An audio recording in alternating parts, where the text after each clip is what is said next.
All right, so back here with another video journal. I realize it's been over a month since the last time I did one of these, and I don't know, really itching to get out on my bike, fire up the camera, and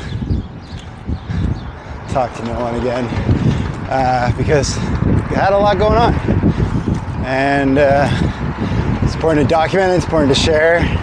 Maybe someday someone will get something out of this, but even then, just doing it for myself. So let's see, where are we at? Well, non-project related, just generally life related. A couple things. Took a trip back up to the Yukon for a wedding. Dawson City, my old stomping grounds. Been about a year since I left there, and it was great. It was so nice to see all the friends, kind of reflect on life up there and how, you know, all the things I've learned. I actually made a video with some friends who we were staying with, who are into some really interesting stuff.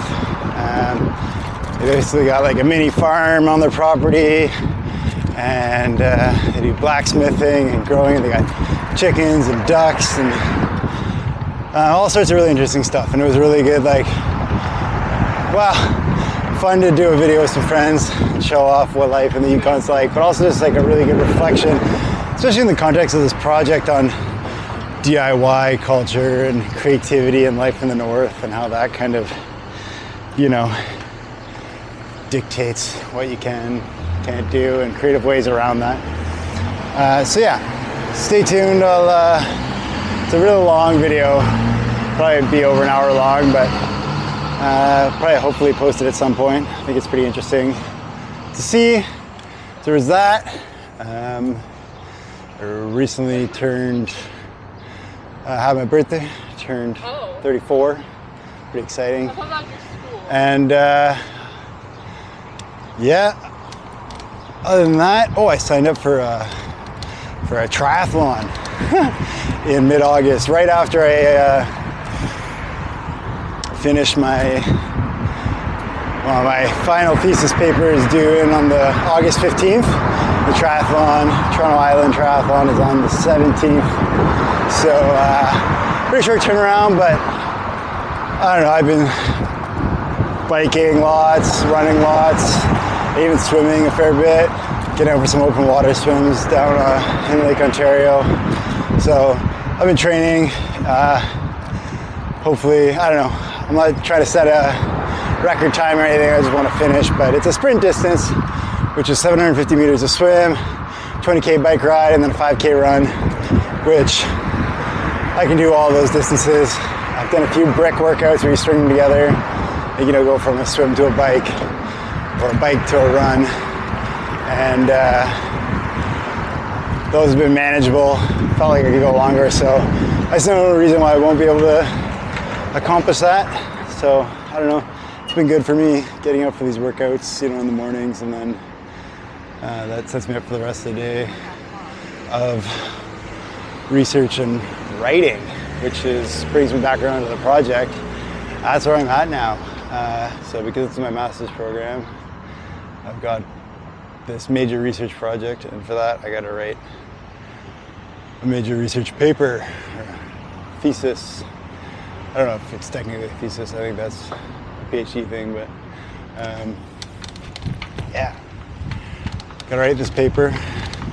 So like I said, my final paper is due on August 15th, but I've got a deadline of July 31st for a full draft. So this next little while, I'm gonna be hunkering down and working through that, but it's a lot, it's hard. I think technically stipulations of the program is it's gotta be at least 40 pages, but typically they end up being more. And yeah, so I'm working on that, and it's yeah, it's not easy. You know, if you watch these videos, if you look at what's on my site, you know, I've been thinking through and working through a lot of different concepts as this project has evolved. There's a lot of stuff that I haven't recorded on these videos that I've been working through, a lot of research, creation, and I guess another reason why I should do these videos more often, but there's a lot to parse through, a lot to think about, a lot to chew on, a lot of dots to connect. So, I mean, it's one thing to kind of do that in your own head as you go along, but I think that's why they get us to do these thesis papers, because really all that deep work and all that connection making between ideas and solidifying everything you've been thinking about really only happens once you write it down and you work through it. So, I mean, you can do it in your own mind, you can do it through talking to people, but it's still one of the best ways to solidify it and show it is through a paper. So that's what I'm working on. That's what I'm trying to work through. It's been intense, you know. As you go along, I've been trying to make these bike journals. I try and like do typed out journals as often as I can. I think I mentioned before, like I use Obsidian for note taking. So I've got Obsidian daily notes hot linked on my lock screen of my phone, so I can quickly open, if an idea arises or I think of something, make a connection on the fly, I can open that up and make note of it real quick so it doesn't flitter off into the ether. But so I have a lot of notes I've taken over a while. I've been using Notebook LM to kind of summarize these bike journals.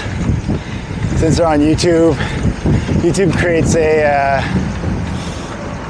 transcript based on what I've said, and then I can actually input that into Notebook LM, and it can read that and summarize it all back to me. So that's been a really interesting discovery and process, is trying to find little ways to leverage AI ethically to help with my research process. But as it stands, everything's very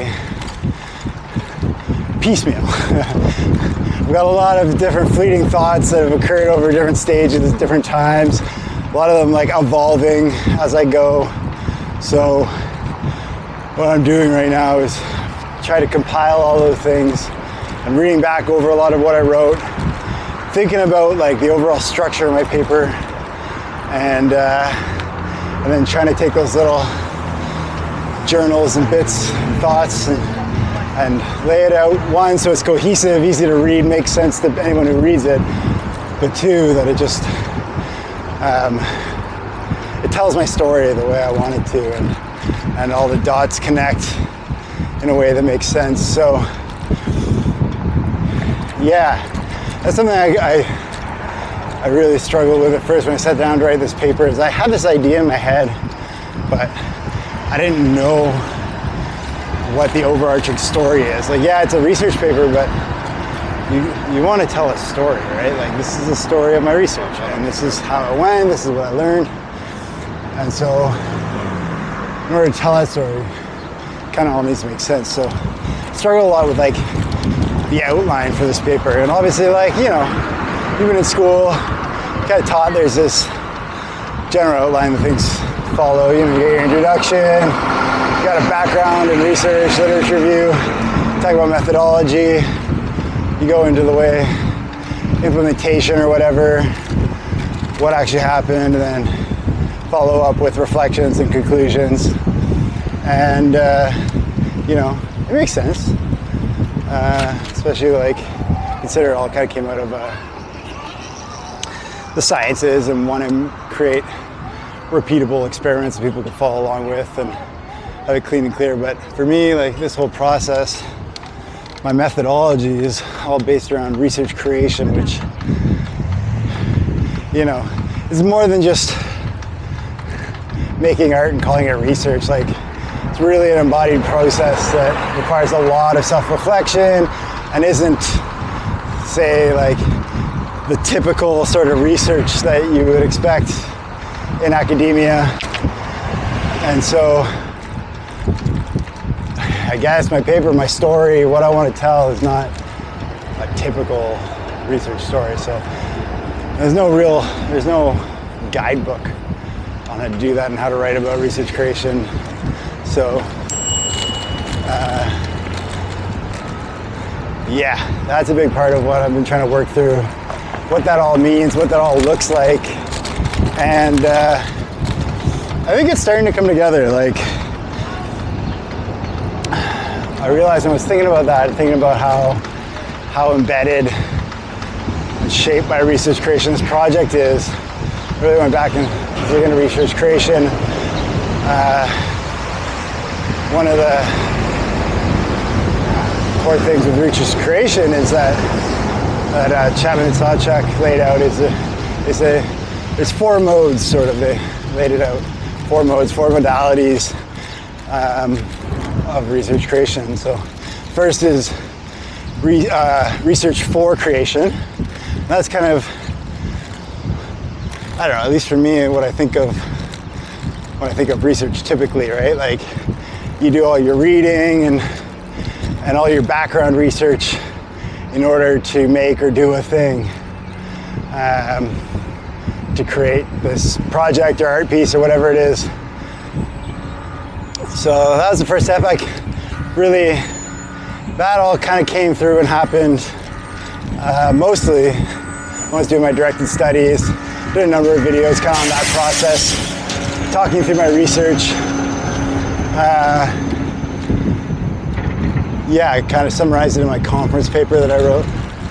And so a lot of that work kind of happened. I mean, like I say, it's done. It's never done. It's always an ongoing process of research and reading and coming up with, oh my God, street sweeper.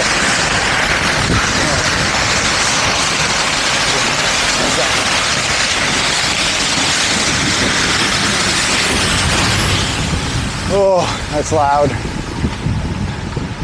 Anyways, yeah, research for creation, always an ongoing process. You can never say, hey, I'm done researching, now let's create. But for me, in my process, I kind of did that. At some point, once I wrote my conference paper, I kind of cut myself off from reading, because you can just keep going down research, reading holes forever and ever. And I needed to start making a thing, so that's when I switched into the second modality, which is research from creation. And for me, that was kind of exemplified by sort of a parallel methodology of critical making, which is the idea of like working through critical thought processes by making stuff. It's kind of laid out originally by Matt Ratto out of U of T. But also, look, there's a number of folks who talk about it. Garnett Hertz is another scholar who I've looked a lot to for research creation, but it's really centered around this idea, yeah, we're working with material stuff, building things, making things, not necessarily designing things, just making. And it's not necessarily about the end product as something to show off and whatever. It's really about the process of working with materials and making things to work through questions of critical theory, which is what happened for me. I started working on the projector, on the tactical interaction project, the bike trailer, the projector, TV. Started building up this prototype and some experiences to show on it, and learned a lot in that process. So that's kind of the implementation section of my paper, where I talk about that. What I built, why I built it, what I learned from that, where I'd like to go with it, future considerations for that. That section is really focused on the tactical interaction project. From there, I don't fully know what this section's called, maybe like analysis, but really it's focused on creative presentations of research, which is the idea that, like, you know, papers, well, important and do a lot of heavy lifting, aren't the be all end all of a way to share our research. So, perfect example of creative presentations and research is what I'm doing right now. You know, I tried to start this process, work through this process of creating video journals along the way, and that's been really effective. Like I said, I'm taking those video journals and having a notebook LM summarize them for me, and then that's feeding back into my work, my paper, my process, and they act as, you know, also as a standalone thing, right? They're not just in service of my paper. Like, these videos will last forever, hopefully. Someone will see them and watch them and get something out of it, maybe. Or maybe they're in service of more videos down the line, or maybe something completely different. I don't really know, but it's all a process, and we're learning. Some of the other things in that section too, like beyond the videos, I've done a bit of work like turning my conference into a zine. I think that's a really interesting thing to look at, like the potential of zines and self-publishing, and how that can be leveraged and work for us. So touch on that in that section. And also I've been really into lately this idea of like digital gardens, digital ecosystems, small web, learning in public, and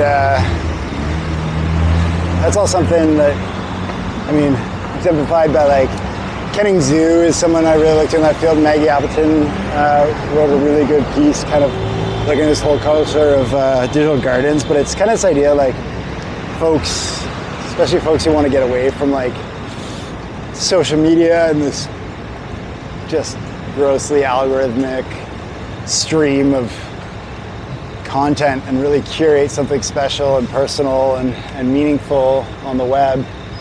You still want to be digital, but you just don't want to be like beholden to these gross systems of social media. And so yeah, so that's something I've tried to embody as well, is like using my personal website as a place to grow a garden and like post the process I go along, like these videos, but also some of my writings, and a place to like share project updates and whatnot as I go along. And learning in public is really important, you know, sharing your work as you go along, being authentic in what you do, and sharing your knowledge, both as like an open source kind of project, but also it's a way to build a community. You know, we're all kind of wondering like, how are we gonna get jobs? How are we gonna get hired? How do we like market ourselves, basically? But like, it's kind of gross to think about having to market yourself like as a commodity like that. But kind of reassuring in the idea of like, with digital gardening and learning in public, is you just kind of make what you want to make. You write what you want to write. You put it out there.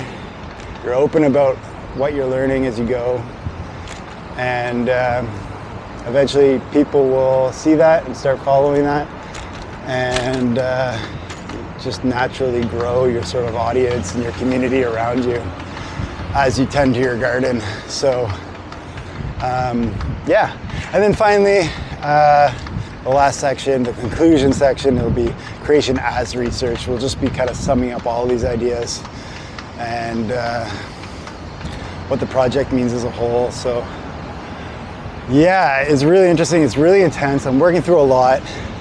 Probably didn't do it justice in this talking, but you know, I'm still working through it and learning in public here, you know? Yeah, hopefully I'm gonna try and get out on the bike more often and do more of these. They are really helpful. They help me parse through everything, and maybe someone down the line will find it useful someday. So yeah, we'll work through that and try and come up with more updates as we go along. But I think that's it for today. Peace.